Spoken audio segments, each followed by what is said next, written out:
yun din ang gusto niya. Araw-araw na nandun ako, sa mga araw na nandoon ako, isa yan sa paulit-ulit niyang sinasabing, kailan mo ako mapalabas dito dahil darating ang eleksyon, mag-mayor pa ako ng syudad ng Davao. Bring him home! Bring him home! Bring him home!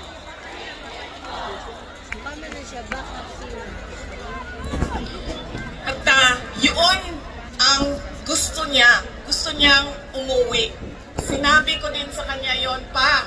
Sabi ko, yung kagustuhan mo na umuwi, yan din yung katapusan ng buhay mo. Magiging Ninoy Aquino Jr. ka. At sinabi niya sa akin, sabi niya, kung ganyan ang kapalaran ko, then so be it. Basta lang mauwi ako sa Pilipinas. Kaya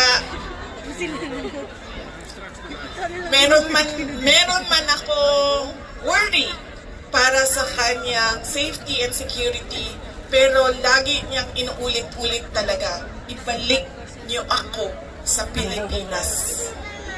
Bring him home! Bring him home! Bring him home! Nagtatanong marami, ano bang pwede magawa? Huwag natin tigilan ang panawagan sa gobyerno natin sa Pilipinas at sa lahat ng gobyerno na nakikinig at dito sa ICC na ipaalam sa kanila na mali ang ginawa kay Pangulong Rodrigo Duterte. At paano ba itama yon? Ibalik nyo lang siya sa Pilipinas. Ituloy nyo lang yung kaso, walang problema. Ibalik nyo lang siya. Bring him home! Bring him home! Bring him home! Okay na mo sa init? Ako dili. Kaya nga no, sunburn ang katungaan niya, ang katunga dili. Ano okay na lang? sa pikas?